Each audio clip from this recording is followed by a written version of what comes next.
Hello and welcome to this latest edition of the Predictive World series by SalesChoice. I'm your host, Malay Bhatia, as always, Chief Growth and Operations Officer at the company, and it's my privilege to bring an esteemed guest along with my partner, Dr. Cindy Gordon, and we'll be making introductions in just a bit. The topic for our discussion today is employee engagement practices, a global perspective of Japan, Europe, and North America, so really all corners of the globe in a way, and getting it right. Before we dive into that, a quick pointer on the Predictive World series for those of you who are unfamiliar. This is a forum where we have hosted over the years many experts in the field across many webinars, podcasts, and even video recordings to lend our thought leadership point of views on how to lead in this industry with the application of AI and advanced technologies, analytics, with a particular emphasis on sales and revenue growth. Our motto, of course, is ending revenue uncertainty. And we invite you to visit our resources section on the saleschoice.com website to view all of these recordings. There's so much to learn. And of course, today we hope to add to that list with another great conversation. As I mentioned, I'm joined by Dr. Cindy Gordon, who will be leading the discussion. She's the CEO and founder of SalesChoice. Cindy, I'll let you do a quick wave to our audience. And both of us are absolutely humbled and honored to be joined by Kimberly Wiefling. She is a physicist who also happens to be an absolute expert in helping people achieve what seems impossible. And that's because of her ability to dissect it and reveal it as something that's merely difficult. But these are, of course, her words, and she is the best person to introduce and take us through her background. So, Kimberly, with that, welcome to the conversation. It's great to have you. Thank you so much. It's truly an honor and a pleasure, and I appreciate the chance to communicate with you all today. I have gone such a long journey from being a physicist, graduating with a master's in physics, through 10 years of engineering work at Hewlett-Packard and 3 failed startups in product development, only to find that, I should have studied human skills. I should have studied psychology. And so now I've completely pivoted my work to turn managers into leaders and turn groups into true teams who can make common sense into common practice so that they can truly achieve what seems impossible. Impossible just means we don't know how yet. And I have seen time and again, impossible become inevitable. And it is such a thrill. Well, thank you. We are absolutely excited to have you, and we're looking forward to the discussion. But on that note, let me turn things over to Cindy. Thank you so much, Malay, for the introduction, but also, Kimberly, an opportunity to hear your voice in terms of making the impossible inevitable. I love the passion and energy. I remember when we first met and we had a conversation on systems thinking theory and complexity science. And obviously, the topic today is very much around how we can ignite employee engagement. And I'd really just like to hear your perspective on what it means to you when you think of the phrase employee engagement. Thank you, Cindy. Employee engagement, it's a business term that Gallup coined, and it's not really global English. It just means people care. They come to work and they actually care about the work, and they are willing to give discretionary effort, extra effort, to make sure that what needs to be done is done, because it is more than just a job and a way to make money for them. You know, it's really interesting to hear the term is not a universal term, you know, and then you do a lot of work over in Asia in particular. What term do you think is the right term to be used? And, you know, let's move off that business vernacular phrase. Employee engagement is a teamwork, is a collaboration, but have you found a phrase that really ignites sort of that, you know, alignment in communication across different cultures and generations? For me, it really is that about people coming to work and caring and giving more of themselves than is required just to make their paycheck. It's very simple. And I do try to speak in global English because I've worked with people from over 50 different countries, and primarily the people in my workshops are not native English speakers. So we use simple phrases like, hey, do you care about your company, your team, your work? Or do you just come in and exchange for money, which is some form of wage slavery in a way? You know, it's really interesting to hear. And I think when you think about it, because we have so many immigrants coming into our work teams multinationally, we do often speak in business vernacular North American speak, and there's probably a lot of loss in communication effectiveness as a result of that, and not simplifying things into the essence that ground people immediately. Well, Cindy, that is why every workshop we do starts with global English. We help people understand how to speak global English. And when I do speak that, my Japanese colleagues, for example, say, I can easily understand your English. And I said, that's because I'm not speaking English, I'm speaking global English. So here's what it looks like. I don't talk like this at home. I'm doing it so you can easily understand me. Now, it makes me feel strange and it looks a little weird, but if you just speak American English really fast, nobody can understand what you say. And even with interpreters, Cindy, some of my Japanese colleagues have told me they only understand 30 to 70% of the meaning, even with an interpreter. Wow, that's significant, right? Well, we Yes. definitely have a major leadership gap because we want to bring the full performance of the full human potential, right? To really solve challenges and problems, especially in the times that we're facing right now on a global basis. I know your profile, and one of the reasons we really wanted to spend time today, Kimberly, is that you've had such extensive leadership experience in Japan.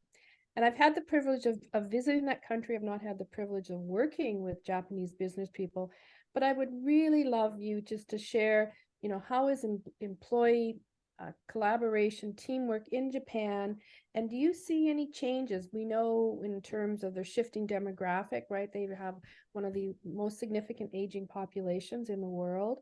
So I just love to hear that because I see from an AI perspective with the work we do, I see a lot of innovation going on there in terms of smart cities, really pushing the envelope. So just, I know our audience wants to hear your views on Japan and how to tap into that innovation, igniting passion to keep doing more. Well, that's a mouthful, I'll tell you. I have been to Japan over 100 times. And when people ask me, please explain Japanese culture, I always say, I have no idea. But I will tell you my experience, my perspective is I think, of course, Japan is an aging population. So the economy is flat, population is shrinking, it's aging.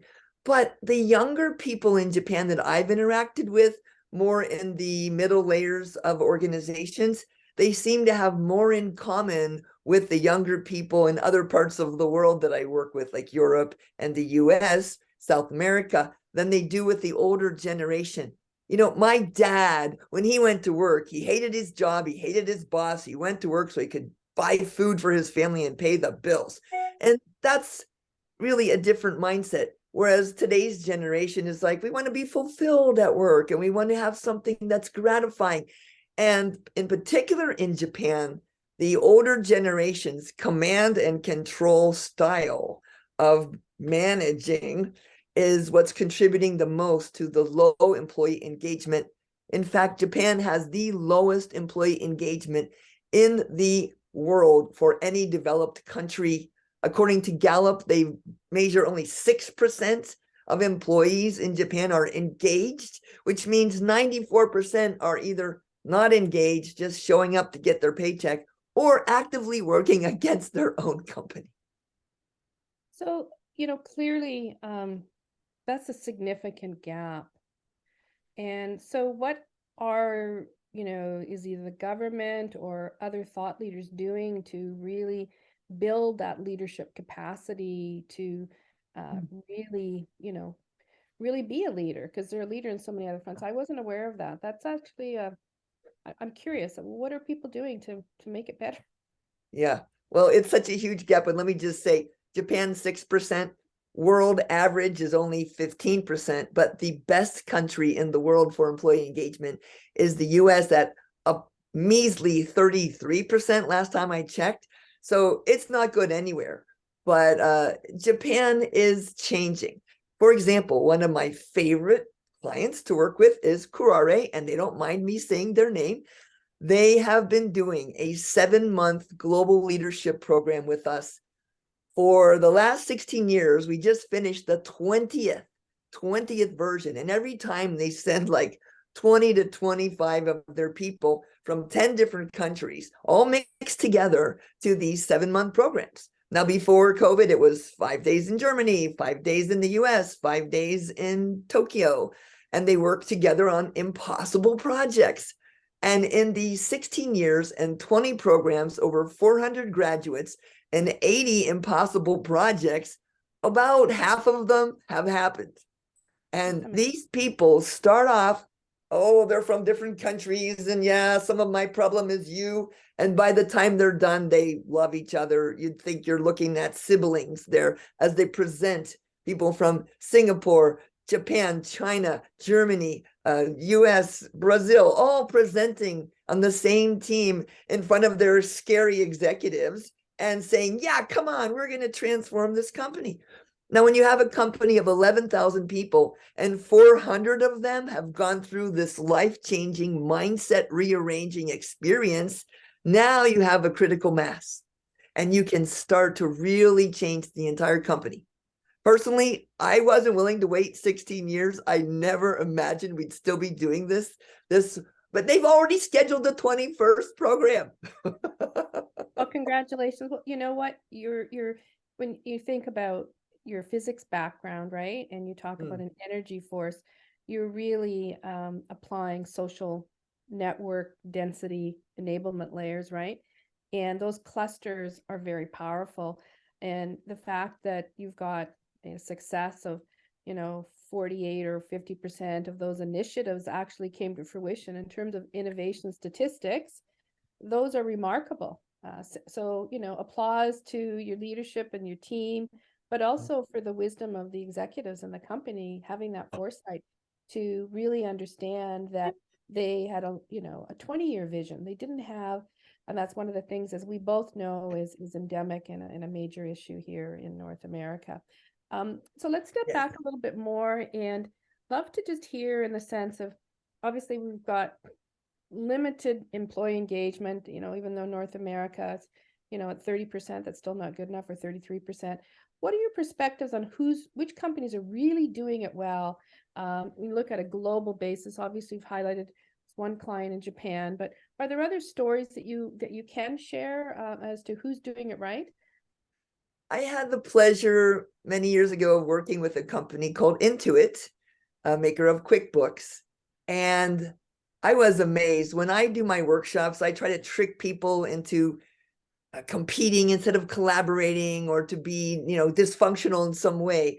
I had a hard time tricking those people. They were built for collaboration. And I heard at one point their CEO said, look, if your team comes in at less than 70% employee engagement on the employee engagement surveys that they do frequently, you have to write a plan of how you're going to fix it and send it to the CEO. Now, can you imagine, with the US average being 33% and the world average 15%, this CEO set the standard of, hey, let's hit 70%, which is best in class that Gallup Institute supports. So I was very impressed by that. Another one more closer to home for me, and I was working with them for the last couple of years, is the Stanford Healthcare Hospitality Team, where the executive director started every one of our sessions with a moment of vulnerability, saying, hey, here's a mistake I made. Here's a failure I experienced. Here's a challenge I'm facing. Here's where I'm struggling.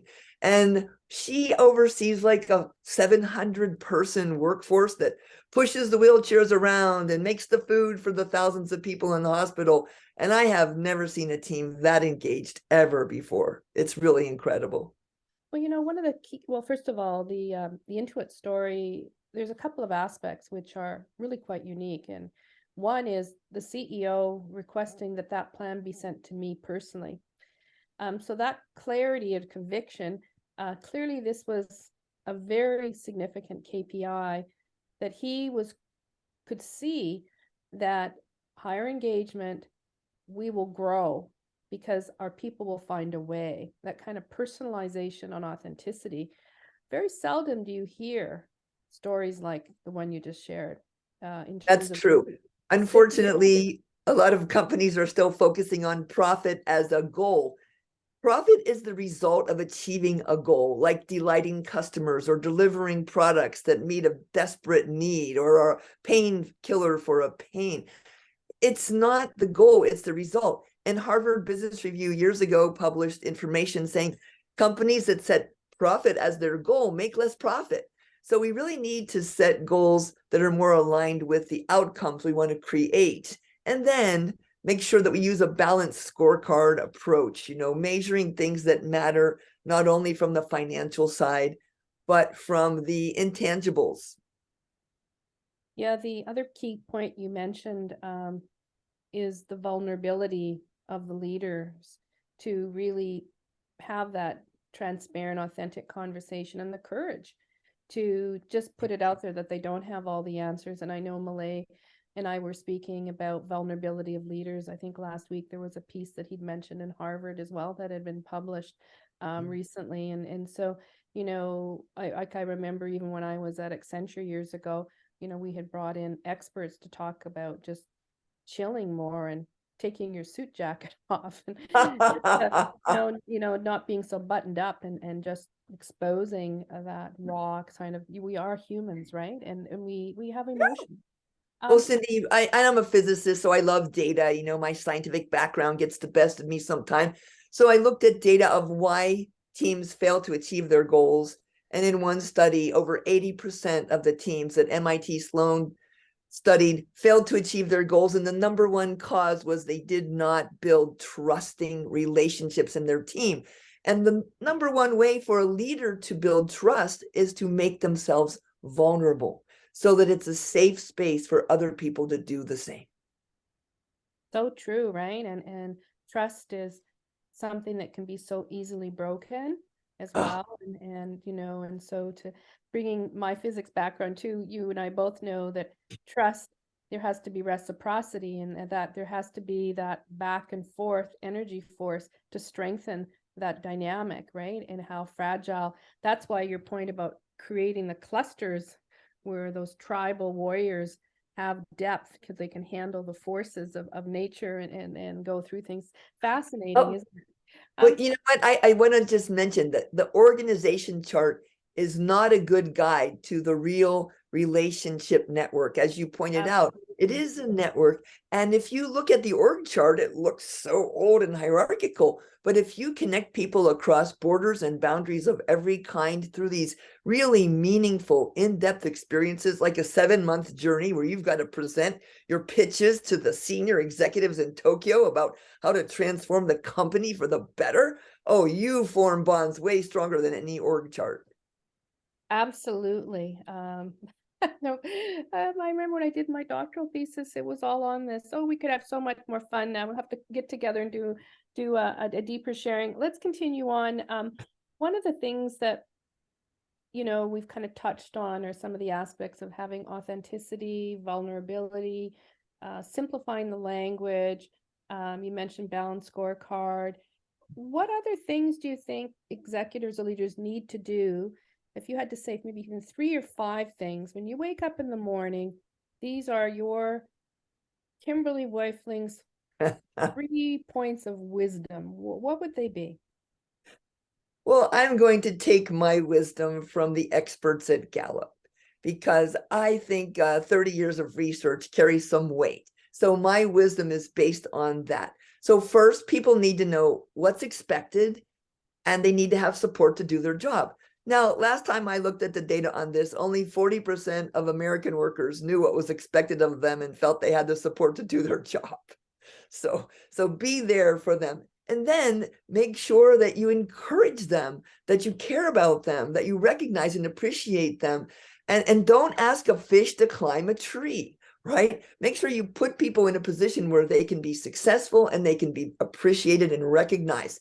By the way, it is completely free to thank people and appreciate them. And yet, according to different research on leadership, encouragement and appreciation and recognition is like the lowest practiced of the 5 leadership behaviors in the Leadership Challenge that Barry Posner and Jim Kouz's research.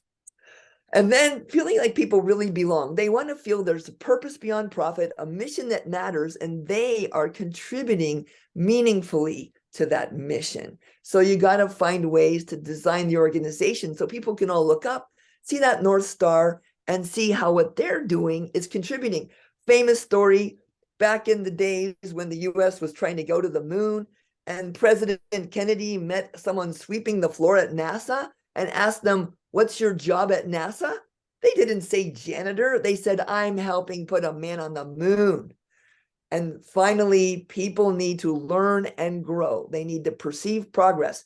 If you're running a race and you don't know where the finish line is and you're not sure how far you've gone, you won't run as fast. But if you can see the finish line, you can smell victory, and you know the progress you're making, you will run faster. And if you can see that you're learning, you're growing, then you're not going to get bored and quit. Like 1 out of 3 people newly hired in one of the Japanese companies I spoke with was quitting in the first 5 years.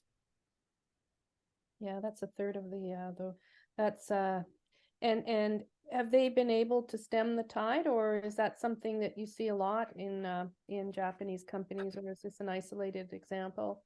I think it's not an isolated example. Unfortunately, another company I work with, which did business in over 100 countries last time I checked, had over 20% of their people was quitting every year. Can you imagine losing 1/5 of your workforce every year? Now, I know there's worse stories in countries like India where they have 100 or 200% turnover, but 20% of a big, solid Japanese global company is high. And with our simple approach to how not to be a boss hole, we were able to dramatically reduce that with their managers, turning them into leaders and supporting that mission. Retention is key. There's a huge population shrinkage in Japan, and in general in the developed world, there are fewer employees and workers than are needed. Like some countries are having like almost a 20% shortage of skilled workers, and US 2 or 3% before COVID. So companies have to be careful. If you can't attract and retain the workers that you need to do your job, you will not be able to stay in business. Yeah, it'll be really interesting, because right now we're going through a major correction, as you know, in the financial services sector in North America, but also technology sector pretty deeply, right, with recent developments. Silicon Valley Bank, credit. Oh, yes. Yes, Amazon's, I think, on their 3rd layoff sequence. Right. Obviously,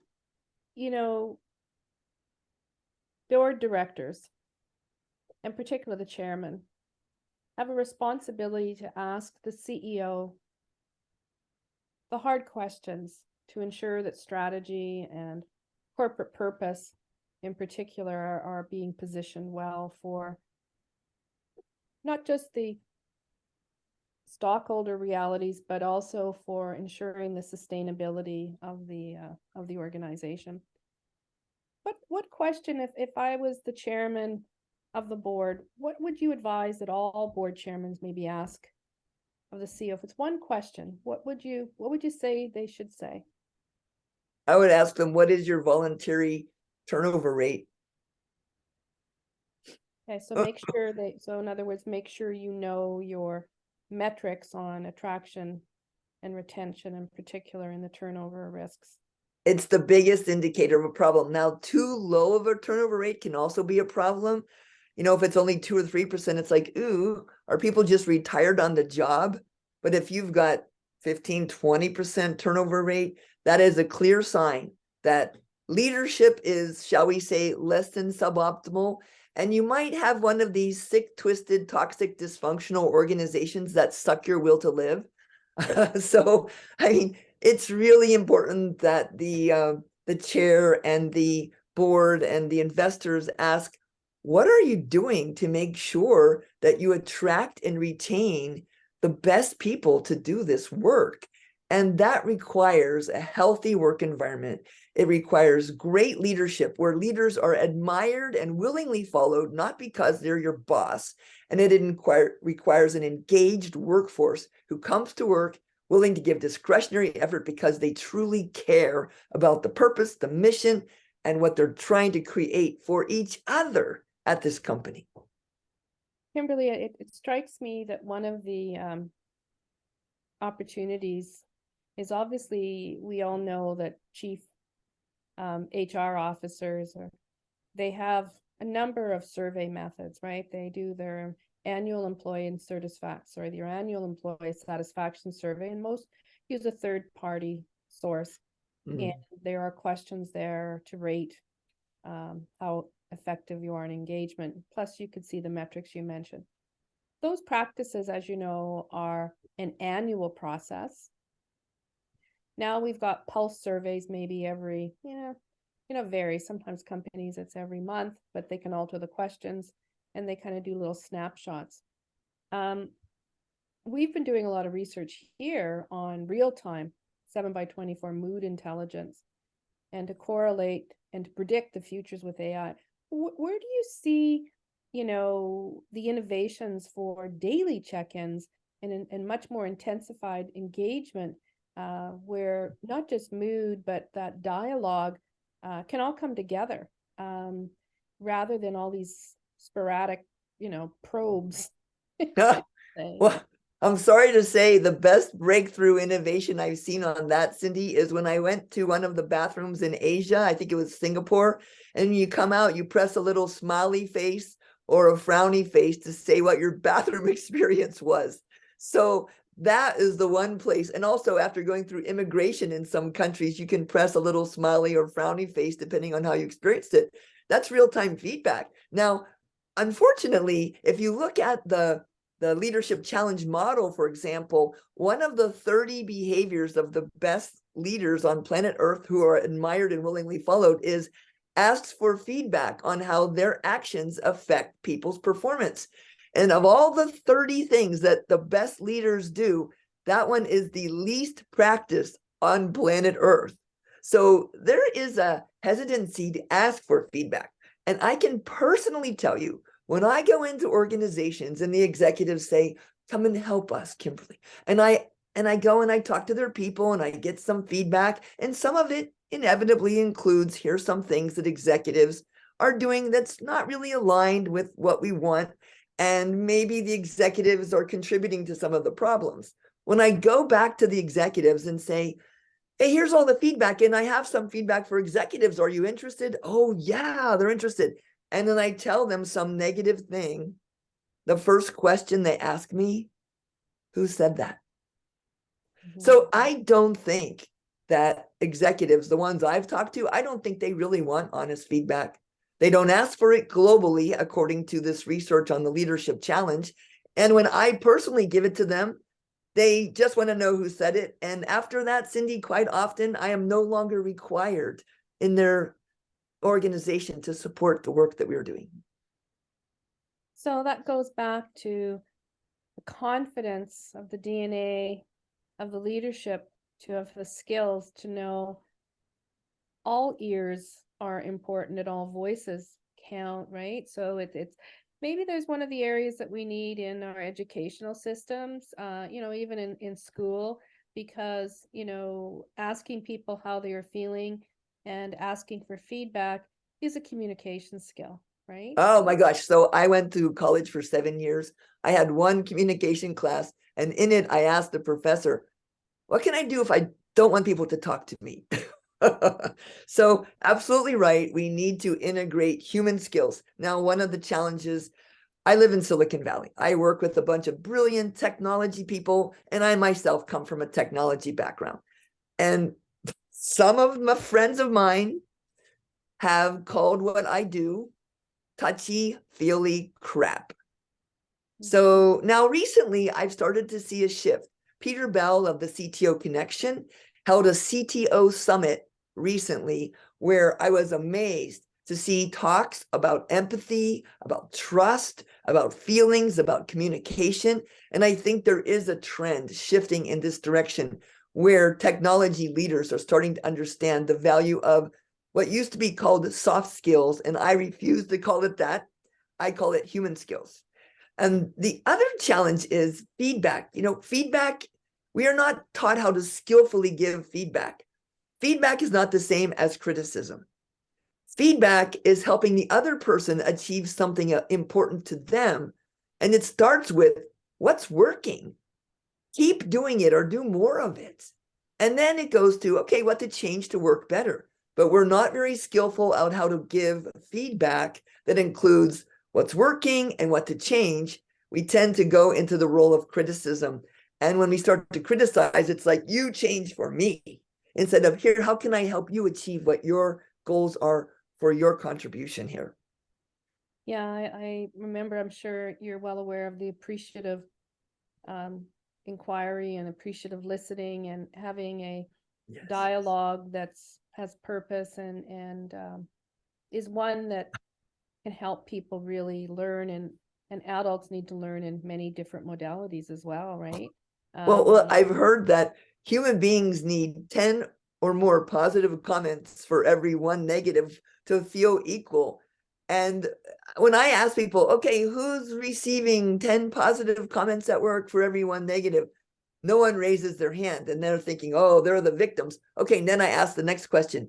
Please raise your hand if you are giving 10 positive comments for every negative, and nobody raises their hand either, pretty much, because we don't think it's our job to recognize, appreciate our colleagues. You can thank anybody. You don't have to be the CEO to thank people. You can have peer-to-peer recognition. I've started peer-to-peer recognition programs in several organizations that I've worked with. You can walk up to somebody and tell them how much you appreciate. And don't just say, good job. Say what they did that you appreciate, how they did it that you admire, why they did it that inspired you, and who they are that makes you feel that you really wanted to express that appreciation to them. That is a more sophisticated kind of appreciation that we have not mastered. Yeah, therein lies, the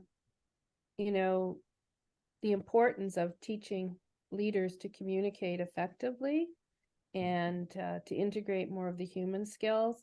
I couldn't agree with you more, Kimberly, and really appreciate the level of clarity here. Just even that snapshot, whoever's listening in, there's an opportunity to actually, take it right to action and see some outcomes immediately. One of the other questions we had is, like, there's so many good things we've just covered.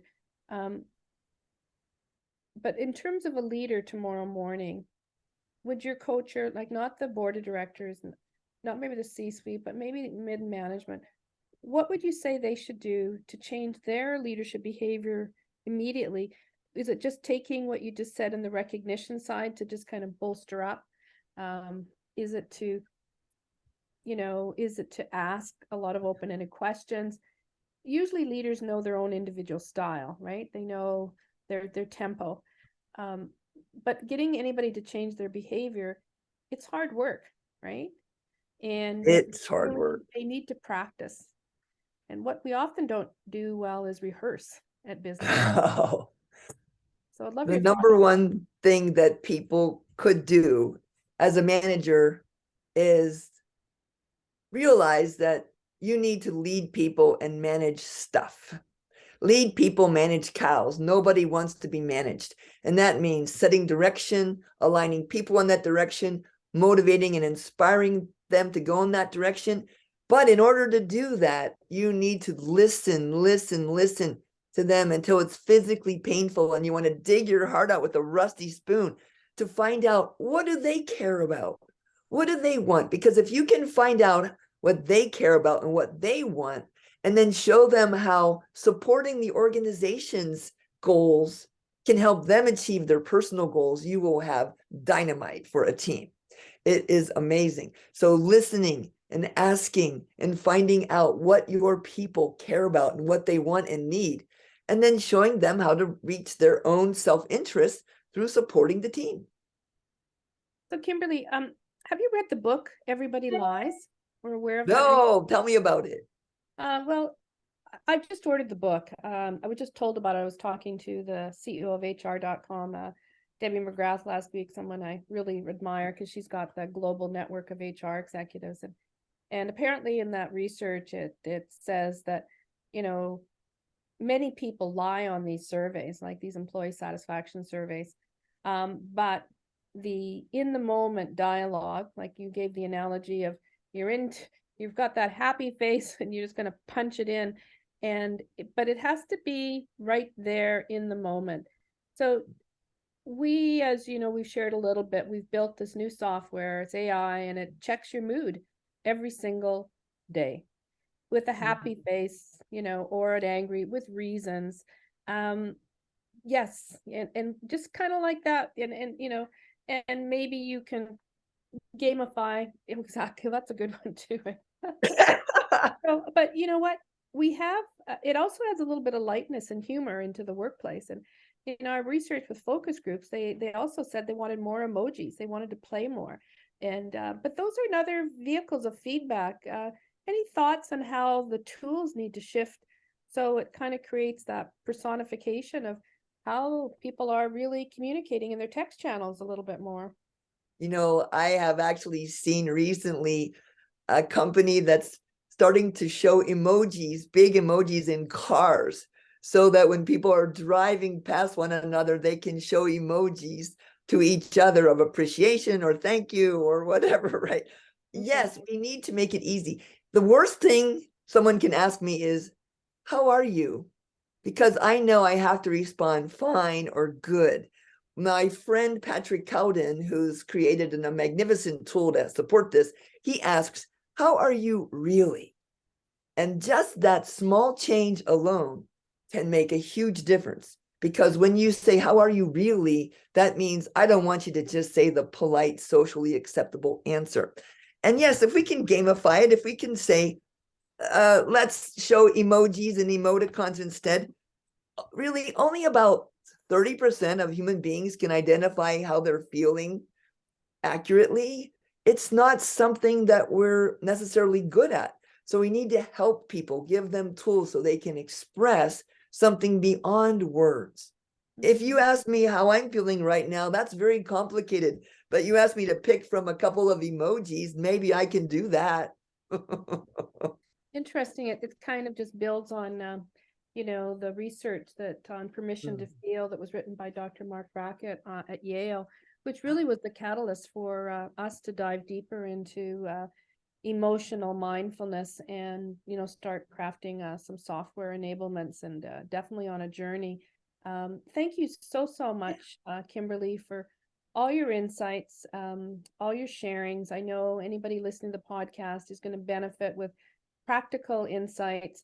I'm going to turn things over to my partner, Malay, to try and summarize what he's heard. He may have some other questions that have come in from the channel. And so, Malay, if you've got something else that you want to share with Kimberly, because I know you've seen a few comments in, that would be great. And I'll just turn things over to Malay. But from my side, Kimberly, awesome. Thank you. Truly a pleasure and my favorite topic to discuss. Thank you. Malay? Thank you, Cindy and Kimberly. I think anyone listening to the podcast will be able to tell in terms of your passion. It was truly coming out throughout the response. And thank you for your time. And yes, in particular, the piece that really spoke out to me well and true was your comment on the profits in companies not being goals. They have to be the result of goals. And I'm going to agree more with you there.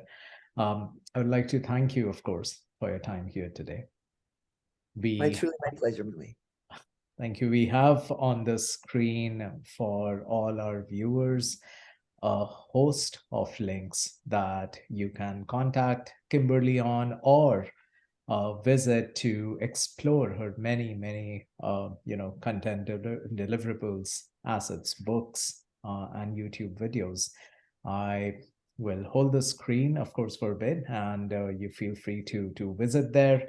If you'd like to get in touch with Kimberly, the social media links are at the bottom of your screen. And of course, the 4 books that you see on the side are, well, they speak for themselves, so not much to introduce there. With that, I once again thank everyone who joined this conversation, and of course, Cindy and Kimberly for taking us through those insights. Once again, as a reminder to everyone, please visit saleschoice.com/resources. That's where we'll be uploading this particular podcast, and you will also find a host of others that we have had to date. So thank you so much, and we wish you all a great week ahead. And of course, if you're curious about the Sales Choice products, including Mood Insights, which is designed to address some of the topics you just heard about with regards to employee retention through better engagement, visit us at saleschoice.com and explore more. We look forward to talking to you. Thank you.